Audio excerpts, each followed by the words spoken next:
ओम नमः सिद्धेभ्य। सभी को जय जिनेन्द्र। अक्सर लोग पूछते हैं कि स्वाध्याय करते समय हमें प्राकृत भाषा की क्या ज़रूरत है।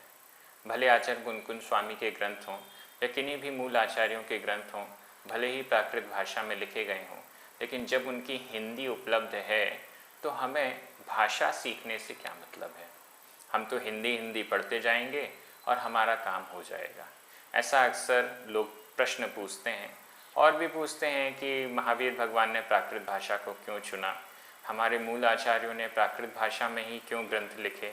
वो संस्कृत में लिख सकते थे जैसे कि बाद के आचार्यों ने लिखे, लेकिन प्राकृत भाषा को अपनाने का क्या कारण रहा। चलिए आज इन कुछ प्रश्नों पर फटाफट चर्चा कर लेते हैं। बहुत अच्छा भी लगेगा, आपको नया भी सुनने को कुछ मिल जाएगा। प्राकृत भाषा संस्कृत भाषा के समान ही चलती आई। दोनों भाषाएं एक तरीके से चल रही थीं। संस्कृत भाषा शिक्षित लोगों की भाषा थी, शिक्षा की भाषा थी, और प्राकृत भाषा यूँ कहें कि जो शिक्षित नहीं हो पाए थे उनकी भाषा थी, और जिनको शिक्षा नहीं दी जा रही थी उनकी भाषा थी। हमारे जैन आचार्यों का उद्देश्य था कि शिक्षित हो या अशिक्षित, दोनों जिस भाषा को सरल तरीके से समझ सकें उस भाषा में ग्रंथों का लेखन किया जाए, और यही मंशा लेकर उन्होंने प्राकृत ग्रंथों में प्राकृत भाषा का उपयोग किया, प्राकृत भाषा में लिखना चालू किया।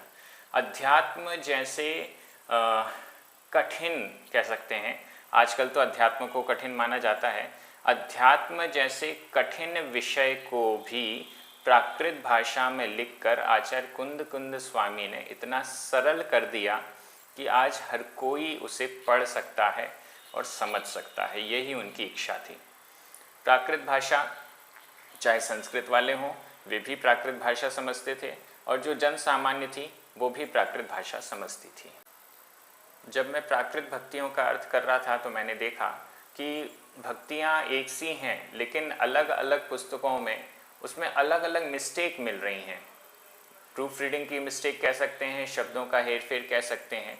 मैंने सोचा कि इसका कारण क्या है। इतने बड़े बड़े आचार्य, इतने बड़े बड़े ग्रंथों के संपादक लिख रहे हैं तो भी गलतियां कर रहे हैं। बाद में मुझे पता चला कि प्राकृत भाषा को भी संस्कृत के तराजू में तोल दिया गया है। संस्कृत की संधियों के नियम प्राकृत में लगा दिए गए हैं। संस्कृत ग्रंथों का अर्थ जैसे लगाया जाता है उसी स्टाइल में प्राकृत के ग्रंथों का अर्थ कर दिया गया है।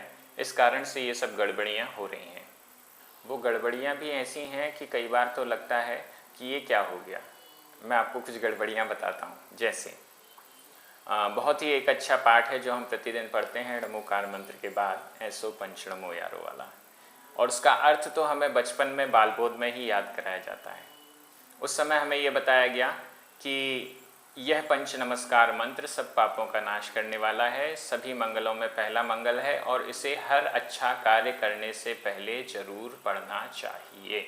जब मैंने इसका अर्थ किया और इसका वीडियो बनाया तो मैंने पढ़मम का अर्थ किया पहला, यह पहला मंगल है। लोगों ने ऑब्जेक्शन किया कि पढ़मम का अर्थ तो होना चाहिए पढ़ना। मुझे बड़ी हंसी आई कि ये हो कैसे सकता है।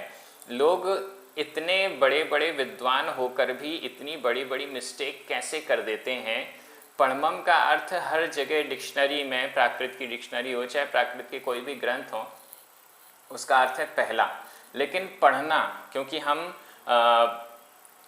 बालबोध से ही सीखते आ रहे हैं, बालबोध से ही पढ़ते आ रहे हैं कि पढ़ने से मंगल होता है, लेकिन पढ़ने से मंगल होता है यह सेंटेंस उस गाथा में कहीं भी नहीं लिखा है, वो भावार्थ का है, और इतना ज़्यादा जुड़ गया कि हम उसे गाथा का अर्थ समझने लग गए।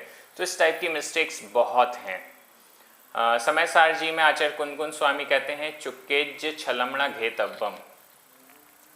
अब वहाँ पर चुक्केज का क्या अर्थ है ये भी बड़ा इंटरेस्टिंग है, और लोग इसमें बहुत ज़्यादा ये सोचते हैं कि क्या अर्थ हो सकता है।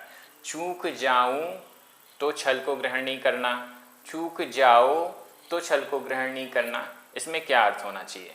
अगर हम प्राकृत व्याकरण की दृष्टि से देखते हैं तो चुक्केज में जो अंत में आधा जा और पूरा जा और बड़े आ की मात्रा, ये जो प्रत्यय जुड़ा हुआ है, इससे ये रहस्य खुल सकता है। लेकिन हम प्राकृत भाषा को ना देखकर उसके अर्थ को ही दृष्टि में रखते हैं। इसके कारण बहुत सारी गड़बड़ियाँ हो रही हैं।